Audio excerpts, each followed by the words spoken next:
kung inyong napapansin mga ka-province, na nandito ngayon tayo sa danaw na hugis puso na matatagpuan dito sa lalawigan ng Quezon.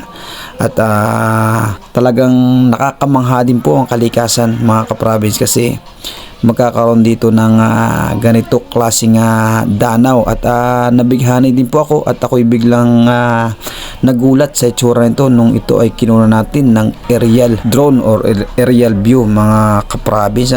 At sa paligid nga nito ay maraming puno ng nyug, at may mga ilan-ilan din po pala na nakatira dito mga ka-province. At ito po ay yung nagsisilbi nilang painuman ng kalabaw, at paliguan na rin po ng kalabaw pag tag-araw. At nagsisilbing kunan na rin po ng mga residente dito ng pang-ulam tulad po ng dalag at iba't iba pang mga laman na nakatira po dyan sa danaw na yung mga ka-province.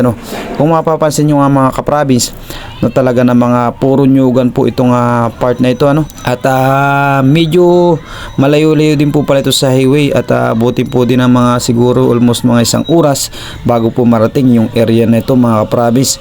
May mga ilan-ilan din pong mga bahay dito sa pataas, at talaga namang medyo malayo-layo din po yung pinagpalipadan natin, kasi may nakapagsabi lang po sa atin na talagang ganito pala talaga yung itsura ng danaw. At nagulat din po sila, at gawa ng hugis puso nga po yung danaw dito mga ka-province. At sa nakakalungkot nga po niya, sa paglipas ng panahon at baka sa pagtagal pa po ng panahon ay makita po natin nung pagbabago nitong danaw nga na ito mga ka-province. Gawa ng yung pinakambaba nga po nito nung nasurvey namin ay hindi ko na po nakakuha ng video, ay gumuho na rin nga po pala yung baba nito, at may umaagos po galing sa ilalim.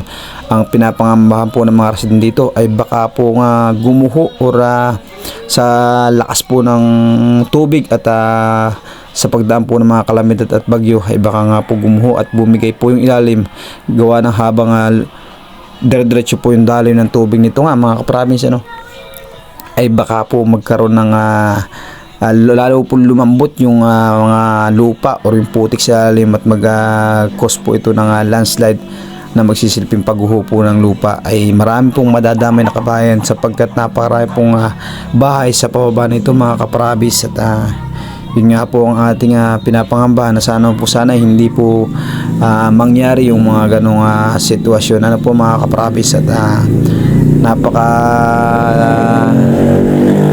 malayang lugar at napakapayapang lugar din nga po pala ito dito po sa Ahos, Catanawan, Quezon. Ayan mga ka-province.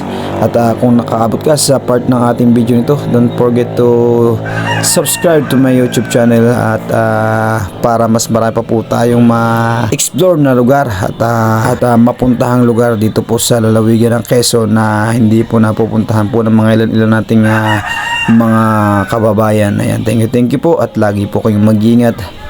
God bless. Maraming salamat. Bye-bye.